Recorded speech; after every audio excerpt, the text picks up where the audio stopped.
Assalamualaikum warahmatullahi wabarakatuh. Kami akan membentangkan tajuk kajian kami iaitu kajian tentang teori psikoanalisis oleh Sigmund Freud bagi teori kritikan sastera. Izinkan saya memperkenalkan ahli kumpulan kami yang terdiri daripada 3 orang. Saya sendiri, Nur Kamilia Azwani binti Aziz. Yang kedua, Siti Nurliana binti Muhammad Syukri. Dan yang terakhir ialah Alin Amirah binti Ahmad Jimmy. Ini merupakan gambar pengasas teori psikoanalisis iaitu Sigmund Freud. Saya akan menjelaskan tentang abstrak berdasarkan hasil kajian yang telah kami lakukan. Teori psikoanalisis ini bermula dengan pemikiran Sigmund Freud iaitu tentang psikologi manusia yang dianggap sebagai dasar kepada segala tindakan dan perlakuan. Teori ini berpunca dari pengalaman beliau sendiri iaitu psikoanalisis ini dapat diiktirafkan juga sebagai salah satu kaedah bagi merawat seseorang individu yang meminta bantuan berkaitan dengan masalah emosinya. Sekiranya kita mengikuti fahaman tradisi, psikoanalisis ini lebih dianggap sesuai merawati individu yang mana masalah personalitinya sungguh tertekan dan mendalam. Pada bahagian pengenalan pula, psikoanalisis merupakan satu teori yang bermula daripada pemikiran Sigmund Freud. Teori ini menegaskan tentang psikologi manusia yang dianggap sebagai dasar kepada segala tindakan dan juga perlakuan. Ia juga merupakan cabang sains yang dibangunkan oleh Sigmund Freud dan pengikutnya sebagai kajian tentang fungsi dan juga tingkah laku psikologi manusia.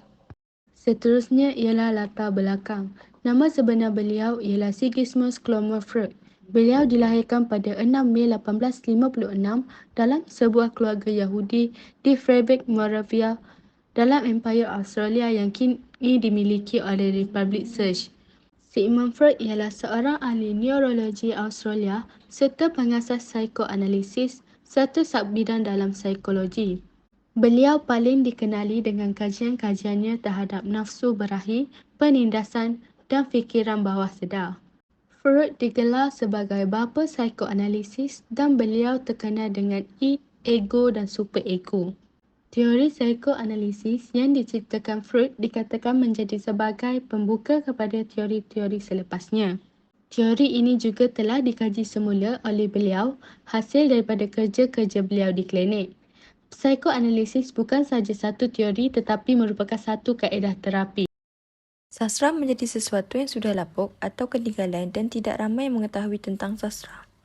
Sastra menjadi sebagai sesuatu yang menjadi medium komunikasi masa pada masyarakat tradisional. Namun begitu, memahami tentang tahu kesedaran manusia dalam teori psikoanalisis ini dan menghayati pemikiran oleh Sigmund Freud. Hal ini dapat mengetengahkan pandangannya dengan lebih terperinci. Isu yang dikaitkan mempunyai kaitan yang tinggi dalam kehidupan kita. Teori psikologis ini menjadi sesuatu yang orang lain anggap sesuatu sebagai perubatan semata-mata. Terdapat 3 objektif kajian kami iaitu yang pertama, menganalisis tahap perkembangan manusia mengikut teori psikoanalisis. Yang kedua, mengenal pasti tahap kesedaran yang menjadi pemikiran Sigmund Freud dalam teori psikoanalisis. Dan yang terakhir ialah menguraikan mekanisme pertahanan mengikut teori psikoanalisis oleh Sigmund Freud. Kita beralih pula kepada sorotan literatur. Kami menjadikan tesis Rogayatara tahun 2011 sebagai rujukan kajian kami. Tesis beliau yang bertajuk Makalah Filsafat Sigmund Freud tahun 1856 hingga 1936 dari Universiti Muhammadiyah Jakarta. Kajian Rogayatara mempunyai kekuatan tersendiri menggunakan teori psikoanalisis Freud bagi mengkaji unsur kejiwaan sehingga membawa kepada perubahan tingkah laku pengarang. Beliau berpendapat bahawa kesedaran terhadap sesuatu perkara yang menyentuh perasaan merupakan tahap utama yang mempengaruhi pemikiran manusia. Rogayatara berpendapat bahawa Freud mengembangkan teori psikoanalisis sebagai satu kaedah penyembuhan penyakit kejiwaan. Analisis pertama ialah perkembangan manusia yang dibawa oleh Sigmund Freud. Terdapat 5 tahap perkembangan manusia yang dibawa oleh Sigmund Freud. Tahap pertama ialah tahap oral atau tahun pertama dalam kehidupan, iaitu bayi. Tahap kedua pula ialah tahap anal, iaitu kanak-kanak yang berumur 1 hingga 3 tahun. Tahap yang ketiga pula ialah tahap falik, iaitu kanak-kanak yang berumur 3 hingga 6 tahun. Tahap yang keempat ialah tahap laten, iaitu kanak-kanak yang berumur 6 hingga 12 tahun. Dan tahap yang terakhir ialah tahap genital, iaitu berumur 12 tahun ke atas. Bagi analisis objektif yang kedua iaitu tahap kesedaran yang menjadi pemikiran Sigmund Freud, yang pertama ialah tahap sedar. Kesedaran merupakan tahap di mana ia merangkumi apa sahaja yang seseorang sedari tentang perkara-perkara tersebut. Kesedaran berkaitan dengan pemikiran, sensasi, perasaan dan ingatan. Dalam erti kata lain, ia adalah apa yang kita sedang rasakan, ingatkan dan fikirkan pada masa kini. Semua perkara ini merupakan keadaan yang kita sedari sepenuhnya. Yang kedua ialah tahap prasedar. Tahap prasedar ialah tahap di mana ia mengandungi ingatan-ingatan yang tidak disedari pada masa kini. Tetapi sebenarnya ingatan-ingatan tersebut dapat dan boleh disedari melalui proses memberi perhatian dan mengingati semula. Disebut juga ingatan sedia ada, iaitu peringkat kesedaran yang berada di antara sedar dan bawah sedar. Keadaan ini merupakan tempat penyimpanan maklumat yang boleh dikeluarkan apabila dikehendaki. Dan yang terakhir ialah tahap bawah sedar. Bawah sedar adalah bahagian tahap kesedaran yang paling bawah dalam teori psikoanalisis.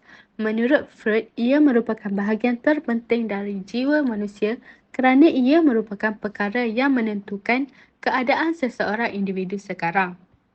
Pada tahap ini, ingatan-ingatan yang tersimpan pada waktu dahulu disisihkan daripada tahap sedar disebabkan oleh kerana tidak membuatkan seseorang selesa dan membawa kebimbangan. Sesuatu perkara boleh menyebabkan perubahan-perubahan yang berlaku di dalam emosi. Analisis ketiga dalam hasil kajian yang telah kami lakukan iaitu menghuraikan mekanisme pertahanan mengikut teori psikoanalisis oleh Sigmund Freud. Menurut kenyataannya bahawa mekanisme pertahanan ego iaitu ego defense mechanism merupakan salah satu bentuk sebagai strategi yang digunakan oleh seseorang untuk mencegah kemunculannya terbuka atau dinamik yang luas. Yang pertama iaitu refleksi.